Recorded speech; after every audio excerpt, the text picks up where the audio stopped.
फक्त आणि फक्त अर्ध्या तासात तयार होणारे हे साबुदाणा बटाट्याचे पळी पापड इतके हलके फुलके आणि खुसखुशीत होतात ना की तुम्ही एकदा बनवून पहा, खूप आवडतील तुम्हाला. आणि तुम्ही हे एकदा बनवून वर्षभर काय 2 वर्ष स्टोअर करून ठेवू शकता, अजिबात खराब होत नाही. तसेच हे साबुदाणा बटाट्याचे पापड बनवायला अजिबात मेहनत लागत नाही. कमी मेहनतीत, कमी खर्चात आणि कमी साहित्यात खूप जास्त पापड आपण बनवू शकतो. एकटी व्यक्ती देखील फक्त अर्ध्या तासात हे पापड बनवू शकते. तर लगेच आपण याची रेसिपी पाहूयात. त्या अगोदर एक छोटीशी विनंती आहे, रेसिपी पूर्ण बघा आणि रेसिपी जर आवडली तर प्लीज रेसिपीला लाईक आणि शेअर करा. लगेच हे साबुदाणा बटाट्याचे पळी पापड कसे बनवायचे हे आपण पाहूयात. तर साबुदाणा बटाट्याचे पळी पापड बनवण्यासाठी मी 2 कप साबुदाणा घेतलेला आहे. वजनी हा 300 ते 350 ग्राम असेल. साबुदाणा आता आपल्याला स्वच्छ धुवून घ्यायचा आहे 1-2 पाण्याने आणि त्यानंतर यात खूप सारं पाणी घालून साबुदाणा आपल्याला 7 ते 8 तास भिजवून घ्यायचा आहे. म्हणजे सकाळी पापड बनवायचे असेल तर संध्याकाळी साबुदाणा भिजत ठेवायचा आहे. आता साबुदाणा व्यवस्थित भिजलेला आहे, खूप छान फुललेला आहे. आता हा आपल्याला शिजवून घ्यायचा आहे. तर लगेच आता कढई गॅसवरती ठेवते मी. जाड बुडाची कढई घ्यायची आहे म्हणजे मिश्रण खाली लागत नाही. आता 2 कप साबुदाणा घेतला आहे आपण, तर आपल्याला 10 कप पाणी घालायचं आहे. प्रत्येकी एका कपासाठी 5 कप पाणी घालायचं आहे. पापड बनवताना आपल्याला पाण्याचा अंदाज यावा यासाठीच आपल्याला वजनी साबुदाणा घेतलेला असला तरी असं कपाने मोजून घ्यायचं आहे. आता 10 कप पाणी घातलेलं आहे मी. गॅस चालू केला आहे. पाणी गरम होतं आहे तोवर लगेच आपल्याला 3 मध्यम आकाराच्या बटाट्याचे साल काढून त्याचा किस बनवून घ्यायचा आहे. वजनी हे बटाटे 250 ते 300 ग्राम आहेत. बटाट्याचा मी अशा प्रकारे किस बनवून घेतलेला आहे. छान लांबसडक आणि थोडासा जाडसर किस बनवून घेतला आहे. आता पाणीही गरम झालेलं आहे तर आपल्याला यात साबुदाणा घालायचा आहे. सर्व साबुदाणा घातलेला आहे मी. आता हे एकदा व्यवस्थित मिक्स करून घ्यायचं आहे आणि याला छान उकळी आणून घ्यायची आहे. त्यासाठी गॅसची फ्लेम आपल्याला थोडीशी वाढवायची आहे. आता याला अशी उकळी यायला सुरुवात झाली तर यात मी थोडंसं लाल तिखट घालते. तुम्ही हिरवी मिरची देखील घालू शकता. चवीनुसार मीठ घालायचं आहे. लाल तिखट जास्त घालायचं नाही आहे, कारण लाल तिखट जर जास्त घातलं तर पापड तळल्याच्या नंतर खाताना ठसका लागतो. त्यामुळे इथे मी फक्त अर्धा चमचाच लाल तिखट घातलेला आहे, जाडसर कुटून घातलेला आहे. आता याला एक मस्त उकळी यायला सुरुवात झाली तेव्हा आपल्याला हे एकदा व्यवस्थित मिक्स करून घ्यायचं आहे. आणि आता हा 70% शिजवून घ्यायचा आहे. अधूनमधून याला हलवत राहायचं आहे, नाहीतर मिश्रण खाली कढईला चिटकतं आणि एक थर जमा होतो मग खाली. आता साबुदाणा आपला बऱ्यापैकी शिजलेला आहे आणि मिश्रणाचा कलर देखील चेंज झाला आहे. मगाशी व्हाईट होता, आता थोडासा असा काचेसारखा ट्रान्सपरंट कलर दिसतोय. तर यात आता आपल्याला बटाट्याचा किस घालायचा आहे.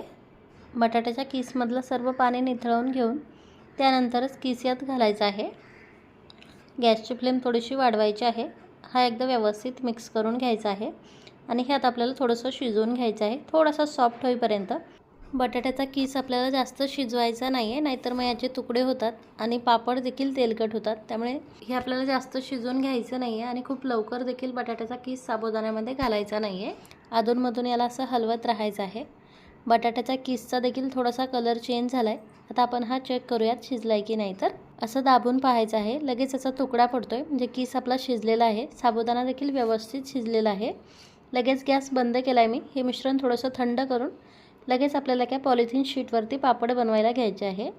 हे पापड आपल्याला पॉलिथिन शीटवरतीच घालायचे आहे. कपड्यावरती घालाल तर कपड्याला हे चिटकतात. मिश्रण थोडंसं थंड झाल्याच्या नंतर मी याचे असे पापड घालून घेते. पापड एकदम पातळ घालायचे नाही आहे, थोडेसे घालताना जाडसर घालायचे आहे, कारण सुकल्याच्या नंतर हे पातळ होतात.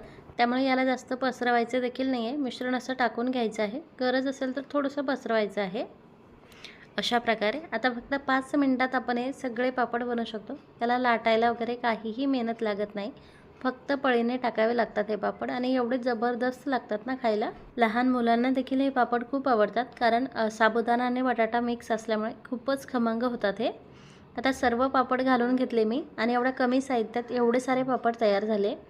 आता हे मी फॅन खाली सुकून घेते. आमच्याकडे उन्हाचा थोडासा प्रॉब्लेम आहे. पूर्ण सुकल्याच्या नंतर याची मी अशी साईड चेंज करून घेतली. दुसऱ्या साईडने देखील मी थोडेसे सुकून घेणार आहे आणि त्यानंतर उन्हात हे वाळवून घेणार आहे. माझी चिवताई देखील पापडाची साईड चेंज करायला मदत करते, तुम्ही पाहू शकाल. आणि अधूनमधून या पापडातलं मिश्रण देखील टोकरून खाते बरं. तिला हे पापड खरंच खूप आवडले. लहान मुलांना असे कामं करायला खूप आवडतात. कामं वाढवून देखील ठेवतात कधी कधी. आता पूर्ण पापडाची साईड मी चेंज करून घेतली आणि हे आता ह्या साईडने थोडेसे सुकून त्यानंतर उन्हात छान वाळवून घेतलेले आहेत मी. पापड एकदम खडंग वाळलेले आहे. कलर तुम्ही पाहू शकाल किती छान आलेला आहे. तर नॅचरल सूर्यप्रकाशात त्याचा कलर तुम्ही पाहू शकाल. खूपच सुरेख पापड तयार झाले. हे मी आता तुम्हाला तळून देखील दाखवते. तेल आपल्याला व्यवस्थित गरम करून त्यानंतर गॅसची फ्लेम कमी करायची आहे आणि मग पापड तळून घ्यायचे आहेत. किती सुरेख फुलताय पापड तुम्ही पाहू शकाल आणि कलरही खूप छान पांढरा शुभ्र येतोय. बटाट्याचा किस देखील यात छान उमटतोय आणि छान पांढरा शुभ्र दिसतोय.